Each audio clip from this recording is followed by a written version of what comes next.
जिस बुलाहट से तुम बुलाए गए थे उसके योग्य चाल चलो। देखिए योग्य कौन है? योग्य परमेश्वर है, योग्य यीशु मसीह है, महिमा के योग्य है, धन्यवाद के योग्य है, आराधना के योग्य है, वो योग्य है। अगर वो योग्य है, हम अयोग्य हैं। कब? जब हमारे खेतों में झाड़ियां हैं, जब हमारे खेतों में चट्टाने हैं। हम तो बुला तो लिए गए हैं। अभी आप जय यीशु, दूर से जय यीशु बोलते हो, हालेलुया बोलते हो, ओ बहुत प्रेम से झुक जाते हो, पर अभी पड़ोसी आपको देखा तो जा करके एक कोने में आप बीड़ी को पी रहे खूब अच्छी तरीके से, वो भी एक नहीं दो दो चार चार बंडल आप अपने पास रखा हुआ है। क्या है ये? आपसे कहा जाए भैया ओ ठीक है, कौन आ गया है? हाँ रिश्तेदार आ गया भाई। और रिश्तेदार तो आ गया, लेकिन तो रिश्तेदार तो अभी थोड़ा सा दारू मांग रहा है, देसी वाली दारू मांग रहा है, क्या करें? अरे कोई बात नहीं, मसीही हो ना, जाओ लेकर के उसको दे दो, पीना नहीं तुम। ओहो वाह भाई वाह, बहुत सारे लोग, अरे आप तो बुलाए तो गए हो, पर योग्य चाल कहाँ है? योग्य चाल का मतलब किसके योग्य चाल? यीशु मसीह के योग्य चाल चलना है। और वो नीचे इस बात को बताता है, जब योग्य चाल चलेंगे तो कैसा चाल चलेंगे भाई? पहला, सारी दीनता। बोलिए ऊंची आवाज में, सारी दीनता। हर बातों में दीनता, हर डिपार्टमेंट में दीनता। जैसे कि मान के चलिए इस टाइम में धान का रोपण हो रहा है, रुपाई चल रही है, धान की रुपाई चल रही है, तो कोई भी आदमी पानी आपने खेत में लगाया हुआ है और आप पहुंच के जबरन, हे पानी मेरे खेत में खोलो। वो बोला मेरा हो जाने दीजिए साहब, नहीं मेरे खेत में खोलो, नहीं तो आज मैं मारपीट करूंगा, मैं झगड़ा करूंगा। आप इन व्यवहारों को लेकर उस व्यक्ति के साथ प्रक्रिया करते, उस व्यक्ति के साथ आप लड़ाई करते। तो आप ये जरा बताइए, क्या आप मसीह के योग्य चाल चल रहे हो? बुला तो लिए गए हो भाई, आपका चंगाई भी हो गया है, आपका फोड़ा नहीं ठीक हो रहा था सही हो गया है, आपका बीमारी नहीं जा रहा था वो चला गया है, आपका कान बह रहा था खुल गया है, आप गूंगे थे बोलने लगे हो, आप लंगड़े थे चलने लगे हो। पर ये बताओ भैया, भाई बहन, क्या आप योग्य चाल चल रहे हो? पहली चीज, सारी दीनता। हाँ, पड़ोसी का हाथ पकड़ के बोलो, सारी दीनता। सारी दीनता का मतलब क्या हुआ? कि ये नहीं कि केवल हम घर पे ही दीन बने रहेंगे, प्रार्थना करेंगे, प्रभु मुझे दीन बना, मुझे दीन बना दे प्रभु। ठीक है, वो तो तैयार है, वो तो हमेशा बोलता है तेरा विश्वास, वो तो बोलता है जैसा तू चाहेगा मैं तेरे लिए कर रहा हूं। कोढ़ी ने बोला प्रभु मैं चंगा होना चाहता हूं, प्रभु ने कहा बिल्कुल मैं तैयार हूं तुझे चंगा करने के लिए। ओ बोलता है, ओ अंधा बर्तिमाई, प्रभु मुझे क्या चाहिए तुम्हें? बोलता आंखें देखना चाहिए, वो देखने लगा। प्रभु तो तैयार है मेरे प्रियो, पर आपको देखना है, केवल घर में ही दीन बने रहते हो कि ये प्रक्रिया बाहर भी दिखाते हो? भाई अगर घर में आप दीन बने रहोगे, देखिएगा ध्यान से सुनिएगा मेरे प्रियो, तो घर के लोग केवल देखेगा भैया ये बड़ा दीन आदमी है, बहुत अच्छा आदमी है, ये बहुत ही अच्छा है, ये प्रभु इससे बहुत दीन है। पर ये समझ में कब आएगा? इसको हम कहेंगे व्यवहारिक रीत से कब आप इस्तेमाल करेंगे? जब आप इसे व्यवहार में लाएंगे, जब आप इसे प्रैक्टिकल करेंगे, तब वहां पर मसीह की महिमा होगी। ऊंची आवाज में आमीन बोलो, हालेलुया। हाँ, तभी तो लिखा सारी दीनता। चलिए बोलिए, हम बुलाए गए हैं। जब हम बुलाए गए हैं तो योग्य चाल चलना है। पहली योग्यता के बारे में प्रभु जी बता रहे हैं, क्या बता रहे हैं वहां पर? देखो इफिसियों की पत्री में पौल क्या बोलता है? पौलुस कहता है सारी दीनता। ओ पड़ोसी ने कुछ झाड़ू मार करके आपके घर के सामने इतना सा कबाड़ जमा दिया, इतना कबाड़ जब जम गया तो आप निकला बाहर, बोला कौन है हमारे सामने जमा दिया इतना कूड़ा कबाड़? और आप पड़ोसी को क्या करने लगे? खूब गाली देना शुरू किया, ये मेरे किसने हिम्मत किया, किसने? तमाम प्रकार की आप वहां पर रिएक्शन एक्शन होने लगता है। ये बताओ भाई, अगर कूड़ा आज वो जमा दिया है तो उसके अंदर वही चीज है जो आज आपके सामने रखा है ना? पर आपके अंदर क्या है? कूड़े को हटा देना, भरो और कूड़े को फेंक दो। मेरे प्रियो ध्यान से सुने, दीनता और नम्रता सहित धीरज धरकर प्रेम से एक दूसरे की सह लो। क्या करना है?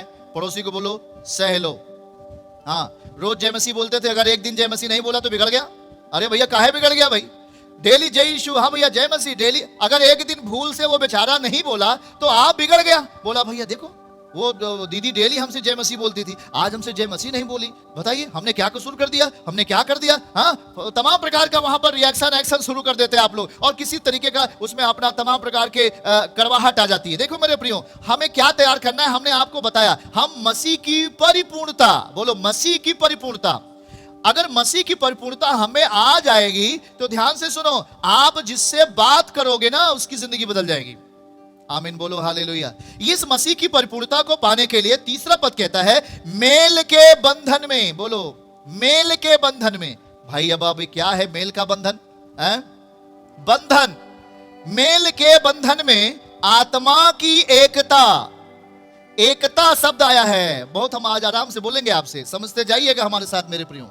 देखिएगा क्या लिखा है, बोलिए हमारे साथ, पढ़िए इफिसियों 4 अध्याय 3 पद, हमारे साथ बोलिए आप लोग ऑनलाइन। मेल के बंधन में आत्मा की एकता, पहला मेल का बंधन में, दूसरा आत्मा की एकता रखने का यत्न करो। क्या करना है भाई? अब अगर आप यत्न करेंगे, इसको और अच्छे शब्द में बोले प्रयास करें, तो जब आप किसी चीज को करने का प्रयास करते हैं तो जरूरी नहीं है कि पहले ही बार में हम सफल हो जाएं। समझ रहे हैं आप यह जरूरी नहीं कि हम पहली बार में उस काम में सक्सेस हो जाएं, सफल हो जाएं। हो सकता है हम फेल हो जाएं पहली बार में, हो सकता है हम गिर जाएं, हो सकता है हमें निराशा मिले, हो सकता है हमें हताशा मिले, पर ध्यान से सुनो क्या लिखा है, यत्न करो। किस बात का यत्न करना है? मेल के बंधन, बंधन में, मेल का बंधन। देखो मेल का जो मेल होना है वो एक बंधन के समान। किससे बंधन? तो हम बोलेंगे हमारी आत्मा, परमेश्वर की आत्मा जब एक साथ होगी, देखिएगा मेल के बंधन में पहले तो हमें परमेश्वर के साथ अच्छा संबंध बनाना है, विश्वास के साथ उसके वचनों को अपने जीवन में लाना है। अब वो प्रक्रिया को धरती पे पूरी करना है। तो आपका पड़ोसी आपके मेल के बंधन में नहीं है, वो अलग है। इसका मतलब वो आपसे जेलसी रखता है, वो आपसे घृणा करता है, वो आपकी बात नहीं मानता है। तो वहां पर हमें पहली चीज लाना होगा मेल का बंधन। यस, बंध जाना, एक साथ हो जाना, मेल कर लेना, उससे प्रेम कर लेना, मेल का बंधन और आत्मा की एकता।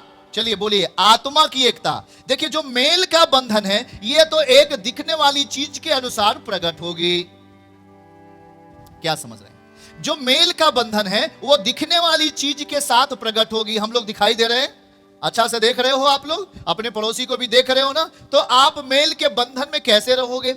मतलब ये कि मेरा पड़ोसी, यदि आपके पास जानवर है, अगर वो दूध देता है तो दूध ले जाकर के अपने पड़ोसी को दे देना है, भैया ये थोड़ा सा आप दूध चाय बनाकर पी लीजिए।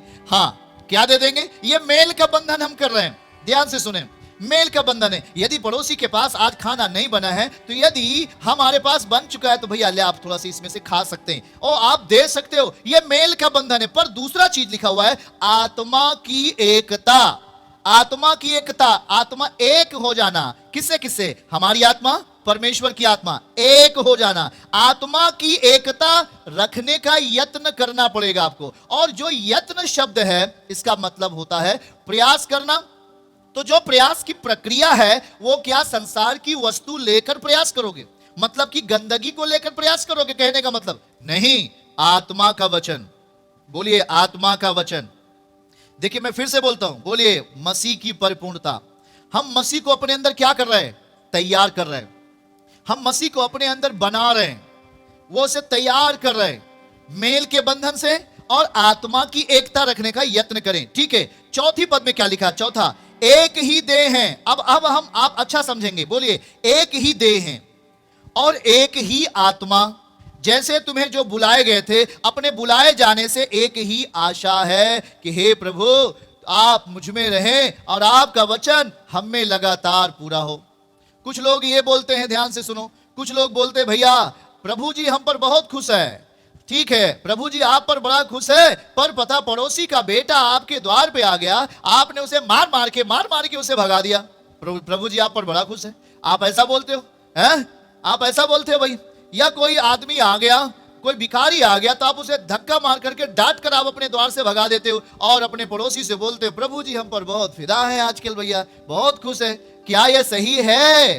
पड़ोसी को बोलो भाई क्या यह सही है? बिल्कुल सही नहीं है। ध्यान से समझिएगा, क्योंकि ध्यान से यहां पर सुनो, एक ही देह है और एक ही आत्मा जो आपके भीतर वास करती है।